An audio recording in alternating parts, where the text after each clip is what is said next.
जमीयत उलेमा हिंद के मुखिया मौलाना महमूद मदनी ने कहा है कि गुजरात दंगों के लिए मोदी को माफी मांगने की जरूरत नहीं। बहुत बड़ा बयान। मदनी साहब कहते हैं कि गुजरात दंगों के लिए मोदी को माफी मांगने की आवश्यकता नहीं है। आज तक के खास कार्यक्रम सीधी बात में मौलाना महमूद मदनी ने यह भी कहा कि मोदी के सत्ता में आने से देश को कोई खतरा नहीं है। मदनी के मुताबिक मोदी को मुस्लिम टोपी पहनने की भी जरूरत नहीं है, उसी तरह जैसे वो कभी तिलक नहीं लगा सकते। मदनी ने कहा कि मोदी के सत्ता में आने से देश बटेगा, यह कहना गलत है। यानी धड़ाधड़ 3 बयान, ऐसे बयान जो कि निश्चित तौर पर सोचने पर मजबूर करेंगे कांग्रेस को कि आखिर ये क्या हो रहा है।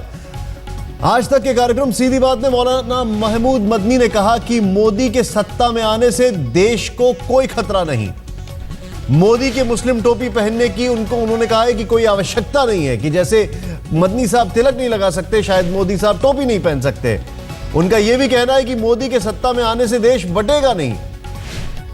3 बड़े बयान मौलाना महमूद मदनी के हमारे खास कार्यक्रम सीधी बात में। अपने दर्शकों को बता दें, ये वही मौलाना महमूद मदनी है जिन्होंने नरेंद्र मोदी पर पिछले साल कहा था कि अगर नरेंद्र मोदी विकास की बात करते हैं तो वो कैसे भूल सकते हैं अपना इतिहास विनाश का। ये वही मदनी साहब हैं और आज इनके सुर बदले बदले से हैं।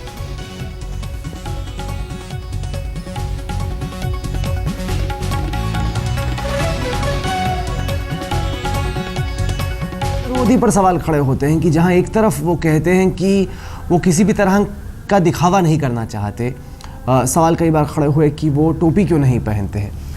तो मैं तो इसको बिल्कुल बुरा नहीं समझता। तो आप कह रहे हैं कि अगर टोपी ना पहने तो इसमें कोई बुराई नहीं किसी के भी, बल्कि मैं कहता हूं जो लोग टोपी ओढ़कर मुसलमानों को टोपी पहनाने की कोशिश करते हैं, मैं तो उनसे हाथ जोड़ के माफी मांगना चाहता हूं, भाई ये काम करो। क्योंकि बहुत बड़ा मुद्दा मोदी के विरोधियों ने इसको बनाया कि वो पगड़ी पहनते हैं, अरुणाचली टोपी पहनते हैं, सिर्फ और सिर्फ इस्लाम की टोपी पहनने में उन्हें दर्द है। वो पहनना नहीं चाहिए, किसी को भी नहीं पहनना चाहिए। ये सब क्या है, ये तो सिंबॉलिक चीज़ है। मुझे सिंबॉलिक चीज़ नहीं चाहिए, मुझे काम चाहिए। मेरा बताओ मेरे लिए क्या काम करोगे तुम? वाह क्या बात है। कहते हैं कि मुझे तो उन लोगों से परहेज है जो कि टोपी पहन के मुसलमानों को टोपी पहनाते हैं। ये सीधी बात, ये पूरी बातचीत आप देख सकते हैं आज रात 8 बजे राहुल कंवल के साथ।